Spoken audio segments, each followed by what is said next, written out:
sheekada koobaad waxaa la yidhaahaa waa adige faaraxow waa adige farxalo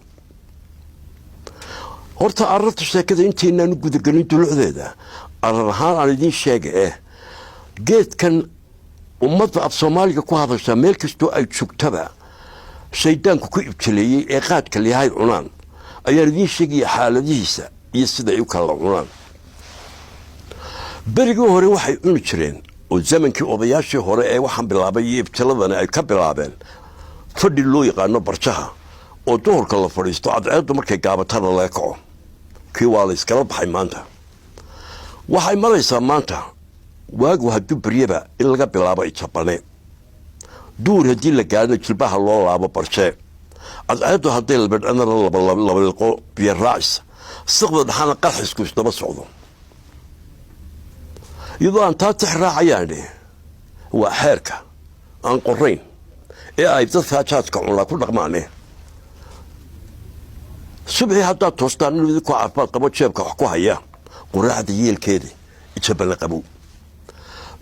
duhur haddii la gaadho haddaad doonto qadida ka boode waa barjo jilibka loo laabo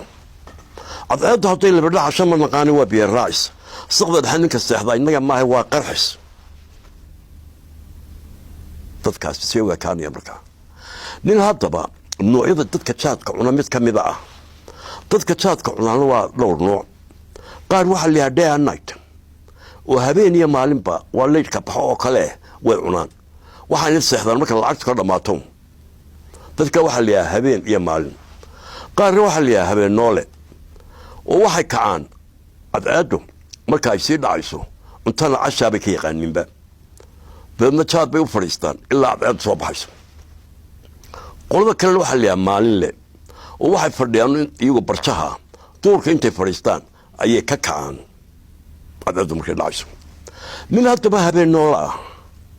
oo muddo dheera habeen noole ahaa 20 sano iyo ka badan ayuunbuu wuxuu soo kici jiray 6 galabnimo dabeedna wuxuu ku gaadhsiiyaa ilaa salaad subax marka la dimiyo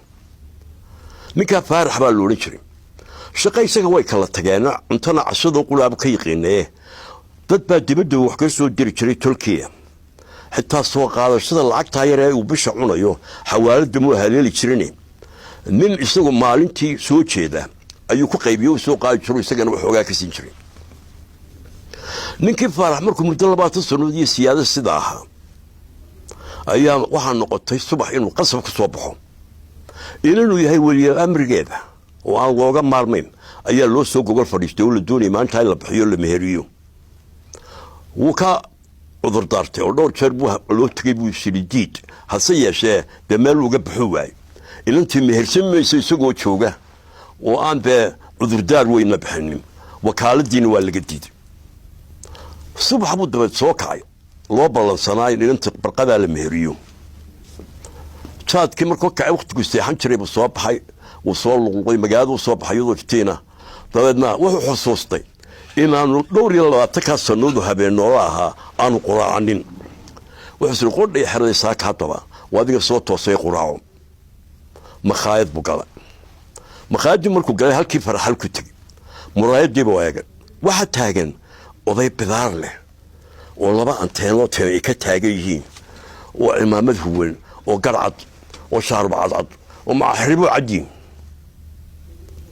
gacanta inta saayiri ayuu la farxalo dadku iskaaga abbaar markuu fuuray ayuu hadana muraayad eegay odayga taagan barkay mas'uul maxaa ku taagay farxaladii ninka dambeeyo dabadiisa soo taago yaqaana ayaa faaraxo waa adige farxal